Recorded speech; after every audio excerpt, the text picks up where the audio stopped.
Entonces, compañeros, buenas tardes. Hoy estamos a 1 de junio. Hoy es nuestra última clase de este curso chévere de macroeconomía. Analizamos muchas situaciones de la economía, de inflación, deflación, qué pasa si hay devaluación. Y hoy vamos a mirar y vamos a trabajar el sistema financiero como elemento importante. Entonces vamos a mirar unas diapositivas inicialmente sobre el sistema financiero, que se las voy a también a habilitar para que las puedan tener todos, al igual que una teoría sobre el sistema financiero. Y tenemos unos videos, funciones del dinero, cómo es el sistema financiero colombiano, que es una parte importante y chévere, cómo es esa estructura del sistema financiero. Y aquí nos habla sobre el dinero, la inflación y la política monetaria. Acuérdese que en un país eh, se guía por las políticas monetarias y políticas fiscales, y una de las más importantes es la política monetaria, porque con esa política monetaria nos vamos a ir hacia otras actividades importantes. Entonces, qué pena, como que no me abrió el archivo aquí, este de sistema financiero. Vamos a ver si nos abre. Así aquí estaba y yo haciendo otra actividad. Entonces vamos a mirar qué es el sistema financiero, para qué sirve y cómo se analiza un poquitico ese sistema financiero de todos los países. Entonces nos dice que el sistema financiero es todo aquel conjunto de instituciones financieras, mercados y medios bancarios con el objetivo principal de encaminar el ahorro de las personas o instituciones hacia los prestatarios o personas que desean obtener un crédito, independiente de la forma publicitada por la institución. Entonces, vean, compañeros, que eso es una definición muy chévere, muy bonita, en buen romance, que es el sistema financiero. Es el conjunto de todas las empresas que prestan plata, que reciben plata, que tienen otro tipo de actividades y que nos la prestan a nosotros a unas tasas de interés muy interesantes y muy bonitas. Eso es. Esa es la forma, llamémosla vulgar, o la forma ampliada, o la forma desabrochada para poder hablar del sistema financiero. Nos dice que el sistema financiero básicamente colombiano, que es para que todo el mundo lo pueda mirar, parte de la ley Kemmerer, que la ley Kemmerer es una ley nacional donde el Estado colombiano a un gringo premio de economía le dice y le da no la orden, pero sí le da la potestad para que entre a averiguar cómo es la estructura del sistema financiero colombiano y qué hacer para que ese sistema financiero pueda funcionar mucho mejor. Eso es más o menos por ahí en los años de 40, en los años 50, donde el sistema financiero colombiano tenía múltiples alternativas, y una de las tantas alternativas era que cada región, cada banco tenía una moneda completamente diferente. Entonces vean el caos financiero en el que existía y en el que se manejaba la economía colombiana, porque cada banco, cada ciudad, cada departamento, cada municipio podía emitir papel moneda, emitir billetes y tener una valoración sobre el dinero. Entonces, ¿cuál es la valoración que se puede tener sobre este dinero a nivel nacional? Ninguna, porque no había aspectos fundamentales para poder hacerlo. Entonces, la ley Kemmerer simplemente viene y dice, vea, ustedes tienen que crear un banco de bancos, que ahí es donde se crea inicialmente el Banco de la República. Y es una de las leyes del Estado, que se crea primero el Banco de la República como banco de bancos y como la única entidad financiera capacitada para emitir, para hacer papel moneda y para entregársela a todo el pueblo. Entonces vean que ahí ya generamos una alternativa y ya generamos un espacio diferente al que teníamos y al que veníamos trabajando. Ya le estamos diciendo, venga, es que usted tiene que guiarse por lo que yo diga como gobierno, como Estado y no como repúblicas independientes que se manejaban. También la ley Kemmerer dice, venga, hay que crear líneas de fomento y bancos de fomento para el agro. Y dice, bueno, y creamos un banco. ¿Cuál? El Banco Agrario. Ah, divino Banco Agrario. Y el fin principal del Banco Agrario era crear la vivienda campesina como elemento fundamental. Entonces, todos los campesinos dijeron, ah, bueno, qué rico, me van a financiar mi casa, mi campo, voy a, perdón, poder tener mi casa rural y puedo hacer mi casita. Entonces, fin importante, ese que era el fin primordial con el que se crea el banco. Pero a medida que ha ido pasando el tiempo, fue pasando el tiempo, el banco ya ha tenido otras alternativas distintas como banco agrario, ya empezó a vincularse con los créditos para el agro, con los créditos para el campo y se empezó a hacer otro tipo de actividades diferentes a la de la vivienda campesina. Entonces ya empezamos a generar dineros para cosechas y empezamos a hacer banca de fomento también y banca comercial en todos los aspectos. También se dice que la misión Kemmerer le dijo, venga, cree un banco de fomento donde usted fomente el trabajo, donde usted genere el fomento en las empresas, que genere el fomento y crearon el Instituto de Fomento Industrial, el IFI, como elemento fundamental para generar espacios de fomento hacia a los industriales y manejo de esa parte. Y también crearon una banca hipotecaria importante para todo el proceso y crearon el Banco Central Hipotecario como banco hipotecario donde tú simplemente con unos créditos de línea blanda o línea dura generaba recursos el banco y tú podías financiar bajo hipoteca tu casa. Entonces simplemente, ¿qué hacías? Comprabas tu casa, si le hacías mejoras, el banco te prestaba una plata y tú hipotecabas tu casa a nombre del banco, una hipoteca a 20, 30 años, donde durante 30 años te comprometías a pagar unas tasas de interés, una cuota fija, unas tasas de interés muy bajas sobre unos créditos y podías financiar ese trabajo.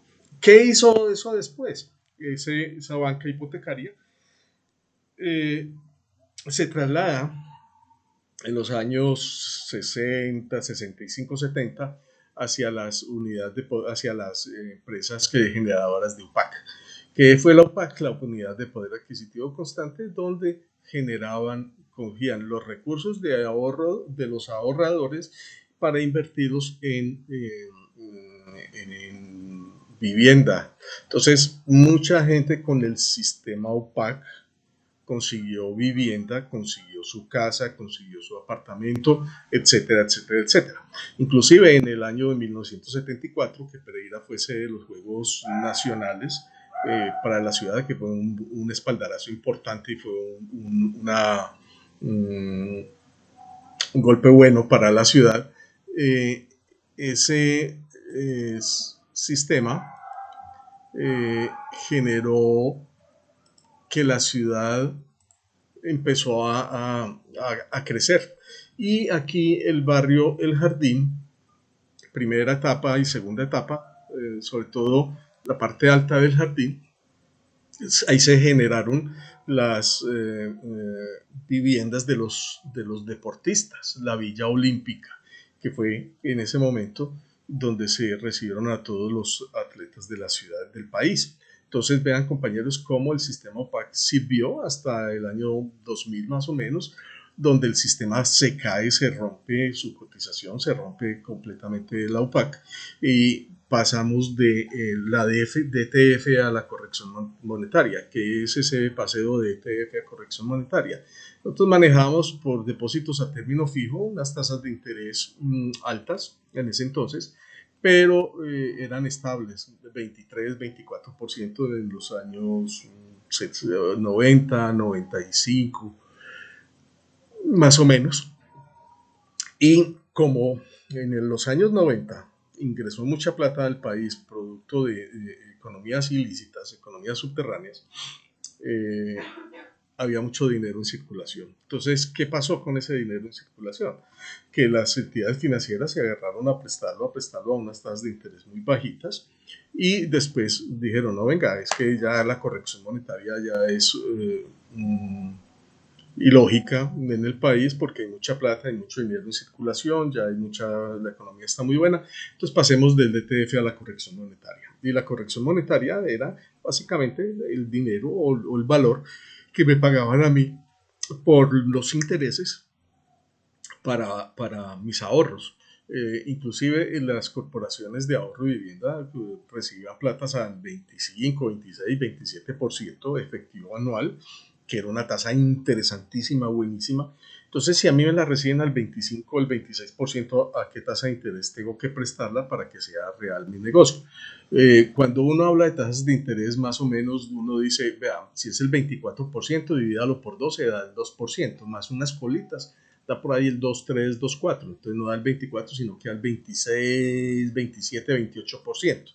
Entonces vean, compañeros, que si la tasa es del 28, no es el 2 mensual, ni el 2, 3, ni el 2, es una tasa muchísimo más alta para que me dé un 28 efectivo anual y eso me da un interés más o menos del 29 o el 30%, que es una tasa de interés altísima y usura. Entonces, ¿qué hicieron? No, fresco, paguemos la opaca, eso, no se nos preocupemos, porque había plata, trabajo. ¿Y qué pasó en el año 90? Que ya después de César Gaviria, eh, al Palacio de Nariño, metimos elefantes con la ley Proceso 8000 y ahí se acabó toda esta economía, compañeros. Ahí se vino al piso la economía, la debacle, la gente de cuotas de 200.000 pesos que le subió a 400 o a 500, se quedaron sin trabajo, la familia no tenía trabajo, no podían pagar esas cuotas tan altas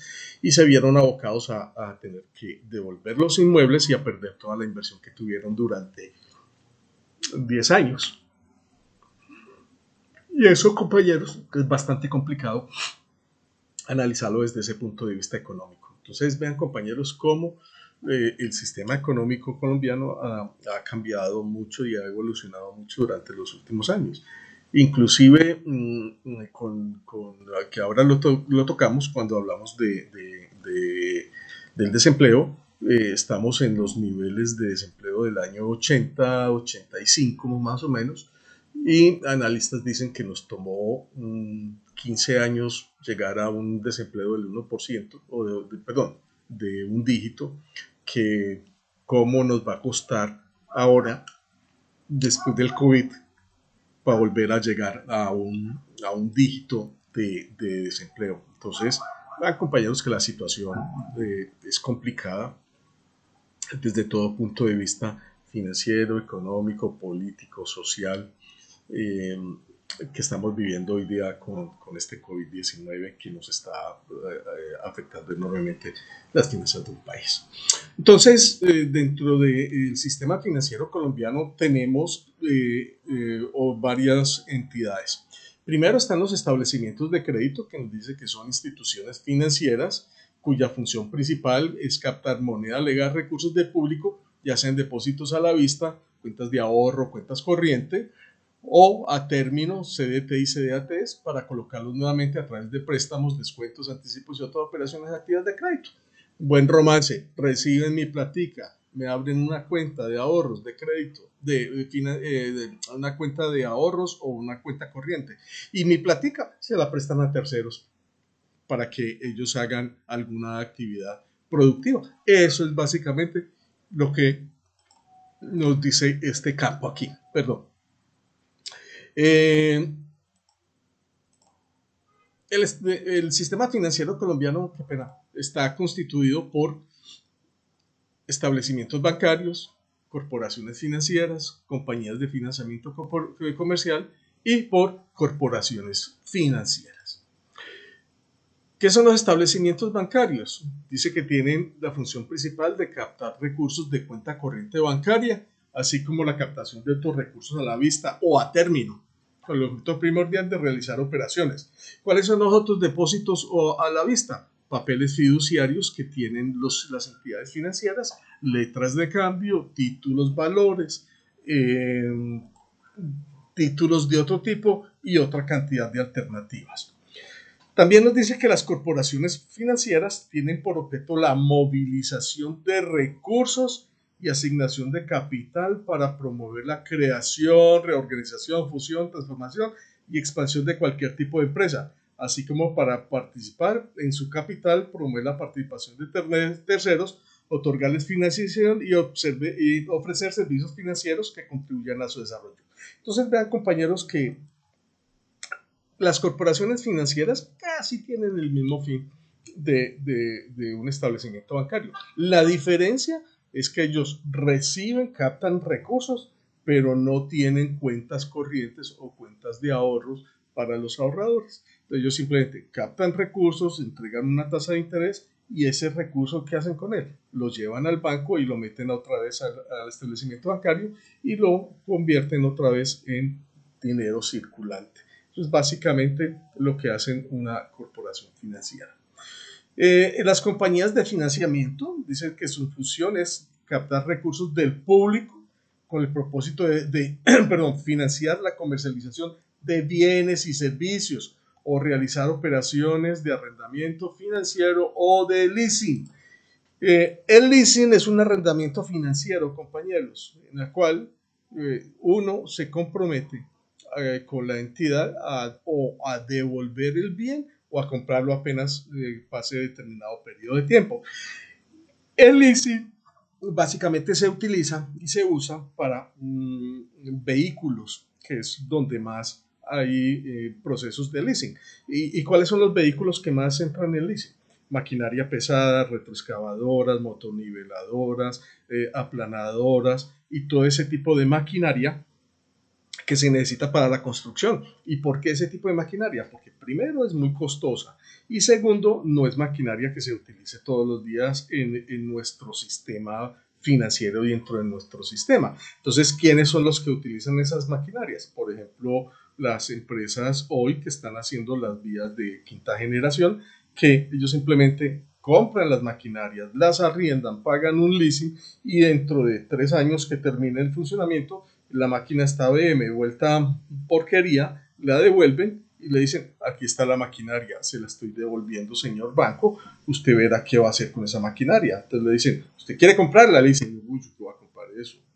Entonces, ¿dónde las venden? En subastas públicas, porque el banco necesita recuperar la inversión que ha tenido en ese campo. Tenemos las cooperativas financieras. Dice, adelantan actividad financiera en los términos que la ley lo regula. Básicamente hacen la misma operación de captar recursos del público y prestarlos. Tenemos las sociedades de servicios financieros. Dice, tienen por función la realización de las operaciones previstas en el régimen legal que regula su actividad. Vuelve y juega. Están supeditadas por el Estado. Si bien captan recursos de ahorro público por la naturaleza de su actividad, se consideran como instituciones que prestan servicios complementarios y conexos con la actividad financiera. Entonces, ¿cuál es una empresa de servicios financieros? ¿Quién me ayuda, compañeros? Ninguno. Aquí las tenemos. Sociedades fiduciarias, almacenes generales de depósito, sociedades administradoras de pensiones y cesantías y sociedades de capitalización. Entonces vea que aquí tenemos los almacenes generales de depósito. ¿Qué es un almacén general de depósito? Es un almacén donde tú guardas mercancía y con objeto de o nacionalizarla o venderla o enviarla hacia el exterior. Y son agentes de aduana eh, autorizados por el gobierno para desarrollar esa actividad. Las administradoras de pensiones y cesantías, de acuerdo a la ley 100, acuérdense que el país cambió toda su filosofía con la seguridad social, ya el seguro social dejó de ser el primer empleador, ya el seguro social dejó de tener sus cesantías y sus pensiones allá guardaditas. Y tenemos las sociedades de capitalización que son manejadas básicamente por las compañías de seguros, que son, captan recursos del público y a cambio le ofrecen al público un sorteo, ganarse una platica en un sorteo si se puede, hasta por 15 o sí, 15 veces el valor asegurado, el valor depositado. Quiere decir que si yo tengo una cédula de capitalización de 300.000 pesos, puedo ganarme 45 millones de pesos. Y ese es el incentivo.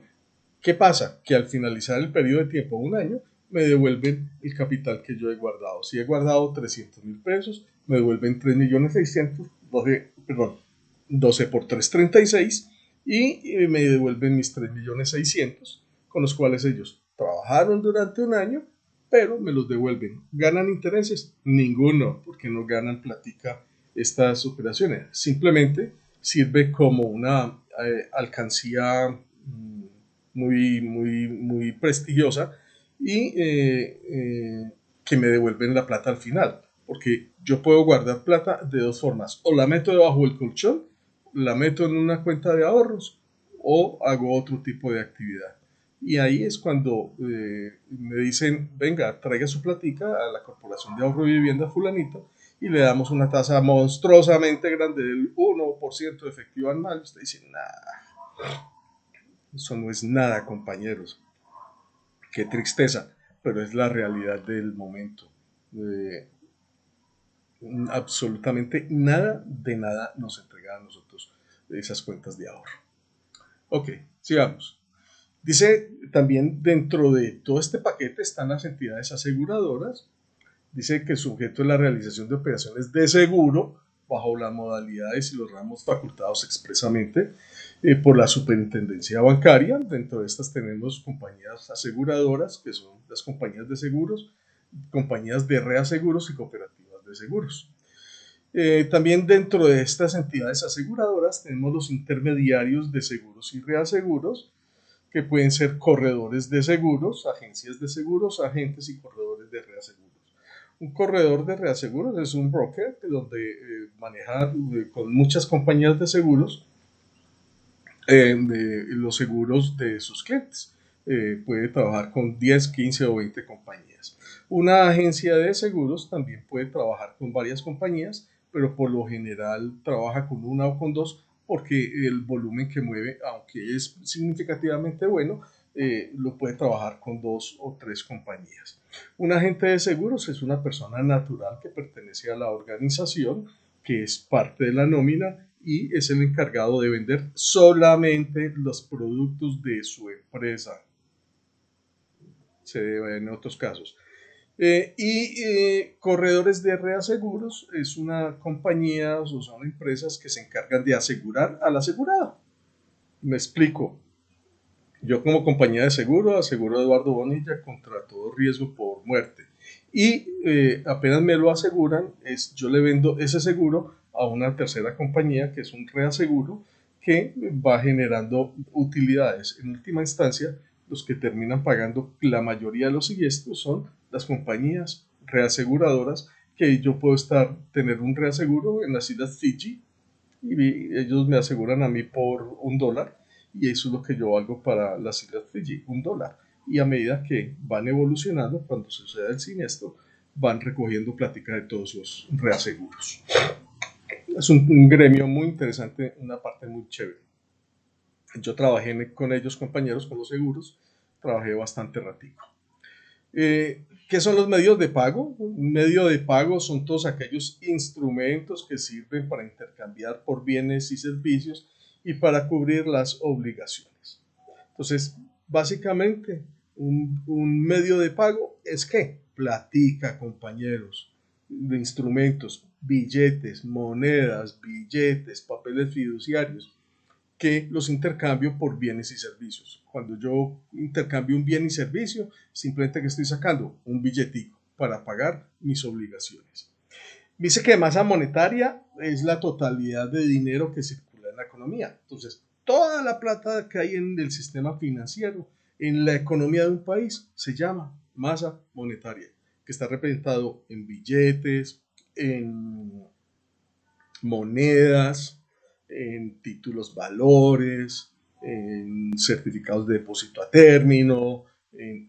Eso, compañeros, es la masa monetaria de un país. Ojo, que para medir la masa monetaria se tiene en cuenta la clasificación de los tipos de dinero. Hay varios tipos de dinero. Dice que MO es el dinero que circula en la economía y se define como la cantidad de billetes y monedas en manos de los ciudadanos, además del dinero que los bancos tienen en sus cajas depositados en el banco y depositados en el Banco Central. Señores, esta parte es interesante porque es todo el dinero de la economía, inclusive la plata de los bancos. MB es el dinero que está emitido y es igual a el MO, pero con la suma de la cantidad de billetes y monedas que el Banco Central tiene retenido. Ojo, yo como Banco Central voy a sacar la maquinita y voy a empezar a emitir billetes, pero yo no voy a sacar todo el billete al mismo tiempo, yo lo voy sacando a medida que lo voy necesitando, que necesito que circule más dinero, voy sacando más plata.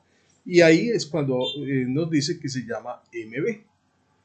Nos dice que M1 es el dinero que circula en la economía, incluyendo el MO y sumando los depósitos corrientes de los ciudadanos, es decir, las cantidades que los ciudadanos tienen fácilmente accesible para gastar. Y esa es para la plática, la que tenemos en las cuentas de ahorro, las que tenemos en las cuentas corrientes, que son fáciles de gastar.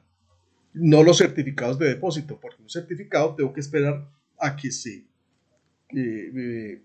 contribuya o se concluya el periodo de tiempo y ahí sí puedo retirar ese dinero y puedo hacer cositas con ese dinero. Mientras tanto, no se puede hacer absolutamente nada. Nos dice que tenemos M2, M3 y M4. Lo de M2 dice que nos incluye M1 sumado con los depósitos existentes a corto plazo que los ciudadanos tienen en el sistema financiero, es decir, el dinero y sus sustitutos, más o menos a corto plazo, definidos como un año. Entonces aquí sí incluimos los CDTs, los CDATs a un año, con vencimiento de un año, porque básicamente está definido por un plazo de un año. Dice que el M3 incluye M2 y suma todos los depósitos, incluso los de largo plazo, a más de un año, depósitos a más de un año, papeles fiduciarios a más de un año, obligaciones financieras a más de un año. Entonces ahí incluimos todo lo de la economía. M4 me dice incluye M3 y sumando los depósitos adicionales, como pueden ser los depósitos que los extranjeros tienen en el país y los depósitos de los ministerios gubernamentales. Entonces vea que aquí en M4, compañeros, vinculamos todo el sistema económico del país, gobiernos, platas de los extranjeros en el país, los depósitos de los ministerios, de toda la economía. Aquí hay un videito que se llama Funciones del Dinero. Bueno, ustedes como quieren que hagamos el parcial a las 7:30, los invito a que lo vean. Sé que no lo van a ver, pero ojalá lo vean, compañeros, para que puedan mirar un poquitico más esta parte de las funciones del dinero. Dicen que el dinero, hay varios tipos de dinero. Primero es que el dinero mercancía. Dice, es aquel que adopta forma de mercancía y tiene un valor intrínseco. Por ejemplo, un computador tiene forma de dinero o mercancía, claro. La comida tiene forma de mercancía, claro. Porque es que yo lo hago. Y tiene un valor intrínseco. ¿Cuál es el valor intrínseco de la comida? Pues satisface mis necesidades. El valor del computador me sirve para conectarme y hablar con ustedes. El de un vehículo para transportarme. Entonces vean que ahí nos habla de ese valor intrínseco. El dinero fiduciario dice que es aquel que carece de valor intrínseco, o sea, que no es dinero o mercancía y que se utiliza como dinero por derecho gubernamental. Entonces aquí, ¿cuál es ese derecho gubernamental que tiene el dinero, compañeros? Títulos, valores, bonos emitidos por el Estado y otros títulos, valores que maneja el gobierno nacional. Entonces vean que ahí el gobierno dice, venga, es que esto es por cuenta mía, esto es por mi derecho y esto lo voy a manejar yo. Eh, dice que el dinero en una economía sirve como medio de cambio. Dice que está relacionado a lo que los compradores entregan a los vendedores cuando se desea adquirir un bien o un servicio. Vale 1.000.000 de pesos el computador. Aquí está la platica. Entonces sirve como medio de cambio ese dinero. Como unidad de cuenta, dice patrón que se utiliza para marcar los precios. ¿Cuáles? De los medios de cambio. ¿Cuánto vale el equipo? ¿Cuánto vale la boleta para cine? ¿Cuánto vale una hamburguesa? ¿Cuánto vale? Ah, bueno, eso se llama unidad de cuenta. Como depósito de valor, dice es lo que pueden utilizar los individuos para transferir poder adquisitivo del presente al futuro. Señores, ¿cuál es el valor que tiene?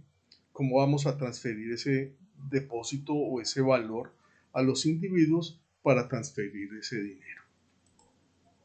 Dice,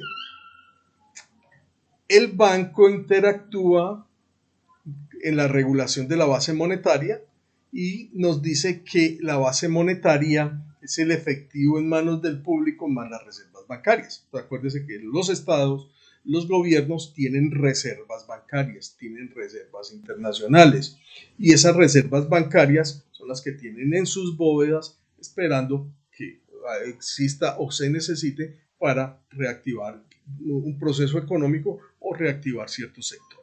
Dice que el Banco de la República es quien determina la base monetaria para poner en circulación.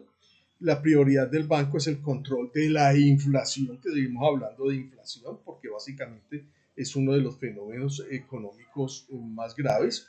Y dice, por eso es que es tan importante el dinero que se encuentra en circulación, porque si el dinero en circulación es muy alta, los monetaristas, algunos, dicen que es grave porque eso genera inflación, que eso genera pérdida de poder adquisitivo y eso genera problemáticas a nivel del país.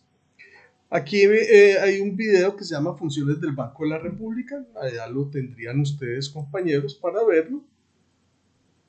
Y aquí tenemos dos diapositivas que nos faltan. Dice que la base monetaria equivale al total de los activos menos los pasivos no monetarios. Dice, se denomina pasivo no monetario aquel que no tiene un valor nominal fijo. Es decir, su valor puede verse afectado por la evolución del índice general de precios o por variaciones específicas de su valor, ya que se trata de un pasivo en especie. Entonces, compañeros, los no monetarios no tienen un valor nominal. O sea, ¿cuáles son los pasivos monetarios? Los pasivos en efectivo de dinero con las que tienen las compañías. Entonces este es un pasivo no monetario que yo tengo contratado con entidades y con otras partes. Dice que los pasivos no monetarios son los fondos propios y depósitos del sector público. ¿Qué depósitos hace el sector público? La plática que nosotros pagamos por impuestos, por el IVA y por otros papeles fiduciarios. Tenemos también las partidas no monetarias, que son activos y pasivos que formando parte del balance de las empresas, cuyo valor está expresado en unidades monetarias, su valor real no quedará determinado por una cuantía concreta hasta el momento en que dicho activo o pasivo se transmita o se liquide. Entonces aquí tenemos dos aspectos: pasivo no monetario y partidas no monetarias, que son completamente distintas uno a otro aspecto. Nos dice que si aumenta la base monetaria, hay una creación de dinero. Y si se reduce la base monetaria, hay destrucción de dinero. ¿Por qué? ¿Por qué destruyo? Porque así hago que esa base monetaria disminuya y se baje dentro de todos los aspectos. Esto, compañeros, era lo que yo quería trabajar con ustedes el día de hoy. Para eso también traíamos unos videitos que aquí están, ya lo aquí están. Hay una teoría también que es bueno para que la lean, no sé, es más, cuando quieran. Aquí hay 4 videos que se llaman Funciones del dinero, sistema financiero, estructura del sistema financiero, el dinero y la inflación y la política monetaria, que son aspectos importantes que necesita tener todas las economías del mundo y que necesitan tener todas las personas. Entonces, yo voy a hacer 2 cositas, compañeros.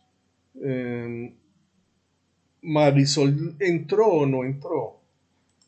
Aquí tenemos a Marisol o no tenemos a Marisol. No, Marisol no ha podido entrar. Mm, Esperemos un minuto.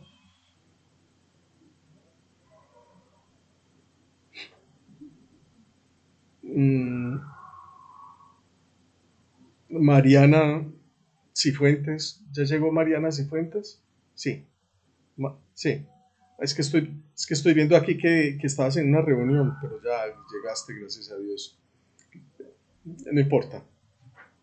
Luisa López también entró ya, sí, que me está diciendo que llegó tarde, no importa, Luisa. Mm, Entonces no tenemos sino un problema con Marisol.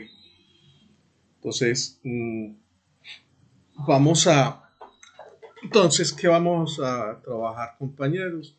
Les voy a habilitar el parcial para que lo realicen. Eh, Voy a cerrar la grabación, que ya pues, no necesitamos grabación para el día de hoy. Yo quería a todos y a todas darles unas gracias por el trabajo conmigo estas 8 semanas, que fueron 7, no importa. Pero sin ustedes yo no existo. Mm, Muchas gracias por permitirme estar en sus casas, en sus hogares, en sus familias, en sus trabajos. Creo que trabajé chévere, hice las cosas bien. Eh, Como en todas partes, hay unos que dirán, ay, sí, y otros dirán, uy, qué pereza. Pero no importa, compañeros, la idea es que todos hayamos aprendido una cosa. Si ya la sabía, pues la recordó, si no la sabía, chévere. Ha sido un gusto haberlos conocido, compañeros. Muchas gracias a todos ustedes. Voy a cerrar la grabación. Que estén bien. Feliz noche.